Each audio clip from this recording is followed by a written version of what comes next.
Michelle Cinder, NBC News senior business correspondent Christine Roman, senior writer at The Dispatch and author of In Trump's Shadow, David Drucker, and executive editor at Deadline, Dominic Patton.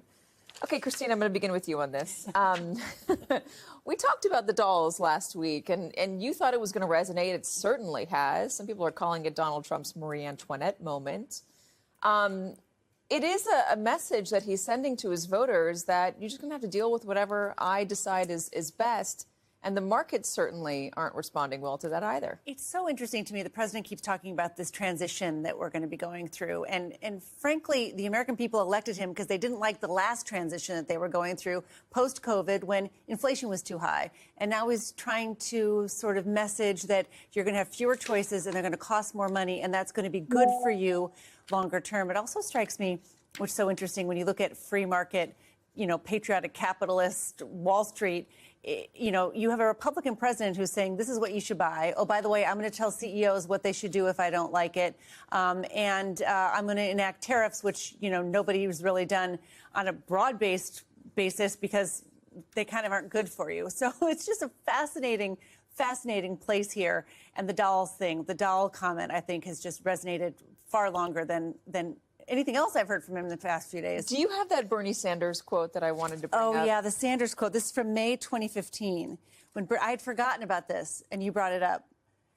You don't necessarily need a choice of 23 underarm spray deodorants or of 18 different pairs of sneakers when children are hungry in this country. So what's interesting, the National Review brings up this Bernie Sanders quote and just talks about the hypocrisy here. I don't think you'll hear a lot of Republicans, again, the National Review saying this, criticizing the president for asserting that it's a good thing if America's little girls will have a choice of two more expensive dolls instead of the larger variety of less expensive dolls they're used to seeing. When Bernie Sanders says it, it's appalling and worth mocking. When Trump says it, every good Republican is obligated to avert his eyes, apparently. David, I'm going to give that to you. What's the deal with that? I mean, if Bernie said it, as the National Review points out, there would be guffaws and mocking from Republicans, anger even. Yeah, well, I guess we're inaugurating a new faction of scarcity Republicans. Look, I think the bigger question here is how this resonates politically if it's not a blip. Americans, regardless of their political stripes, usually don't like the government telling them what they need, what they can buy, how much of those products they can buy, and what they're going to pay for them. It's one of the reasons why socialists like Bernie Sanders have had limited reach. Now, as a populist, his reach has grown over the past decade, but socialists, even in the Democratic Party, have always had limited reach. Look at Joe Biden winning the 2020 nomination for his party versus some of the more progressive candidates. And so I think the better question is not about the 20 dolls versus 3, but what about a family that doesn't earn that much or is struggling, and maybe they can only afford one doll, right? One gift. It matters a lot if the price goes up and they can no longer afford any. And, I think that is a better way to frame this both politically and economically. And I think, the question is, we know Democrats will find a way to push back on Trump because they're the opposition party. But will Republicans that have a problem with this, and privately many of them will this motivate them to speak up? I doubt it, because they're focused on the reconciliation package and don't want to get crosswise with Trump ahead of next year's Republican primaries. But it certainly puts them in a box moving forward if this sort of rhetoric from the president and these sorts of policies continue. Some Republicans have spoken out. Rand Paul was on the floor of the Senate with Democrats trying to pass legislation that would give the authority on tariffs back to Congress, take it away from the president. You have Don Bacon in the House, Republican, talking about how the agricultural community is very worried. So there are people that are coming out and speaking up on the broader threat of tariffs. I've even heard Ted Cruz talk about this. But as you said, are they going to come out more pointedly? We're going to wait to see if that happens or not. They are focused on other stuff. Yamiche, the White House, though, I wonder how sensitive they are to market reaction and headlines. I just heard that Donald Trump, in speaking about the NFL draft coming to Washington, D.C., said he's going to meet with Hollywood executives to see how they feel about these tariffs. Well, this is really interesting because the president came out and said that these tariffs were going to be put into place, but the White House, through spokespeople, immediately said, well, no final decision has been made. That being said, we should remind folks what President said just yesterday when he was coming back to the White House. Take a listen. Other nations have been stealing the movie-making capabilities from the United States. And I said to a couple of people, what do you think? I've done some very strong research over the last week, and we're making very few movies now. Hollywood is being destroyed. If they're not willing to make a movie inside the United States, then we should have a tariff on movies that come in. And it's also interesting because as the White House is messaging on this, they also sent out this New York Times article that was talking about the fact that more movies are being made abroad because of the labor costs. And they were pointing out that some big blockbuster movies like Mission Impossible, Wolverine, Gladiator 2, that they were all filmed overseas. The United States essentially wanting to say, we want to bring those big movies back here. Whether or not these tariffs could even accomplish that is a big question. But it is interesting to see the White House, one, saying, well, we're still figuring this out. The president himself saying, now I got to talk to the industry, but also they're now messaging out by putting out these articles that really show that there is this sort of labor issue. And there are some unions that are also worried about this because we, of course, saw that strike that went on for a while. And there are a number of sort of working class Hollywood makers, the screenwriters, the producers who are concerned that their ability to make a living, that's also being hurt because some of this stuff is moving overseas, Katie. Is that the complaint, Dominic? Is Hollywood going to be happy then to hear about these 100% tariffs on movies made overseas? Oh, Katie, I don't think Hollywood's happy at all. I mean, we haven't had much of an official statement, but people I spoke to last night when this broke said to me very clearly, this is crazy. We don't know what to do. We're trying to figure out what he wants. This will be a potentially devastating blow to an industry that, as you mentioned, has just barely got up off its knees in the past few months with success of things like Minecraft and Sinners. As was pointed out, there were the strikes of 2023. There was the pandemic. There was also the wildfires here in LA. And then, of course, there's incredibly high cost of living in the home of Hollywood and making movies in the home of Hollywood. But in all honesty, while the White House is saying they've made no final decision, let's also look at the chaos that is the Trump White House, because right after the president made his statement on Air Force One, which was also made at the same time he was going to reopen Alcatraz, the Commerce Secretary came out and said, we're on it. So this is something that is clearly brewing here. I would say, too, when Trump's talking about his deep research, whatever that means, I would also say one thing that we pointed out last week in Deadline, we broke exclusively. I hope some of you remember that in the early parts of the return to his office, Trump appointed John Voight, Mel Gibson, and Sylvester Stallone, his special ambassadors to Hollywood. Whatever that meant, nobody knew. But now we know that John Voight, at least, the Oscar-nominated actor, has been talking to the unions and executives, and there was some discussion about what that could be. There was talk that it could be a tax incentive, or there could be some sort of federal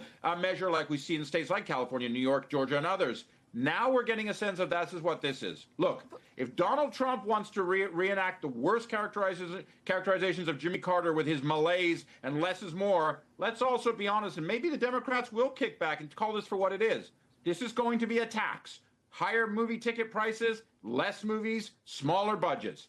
It's going to be a kick to the gut.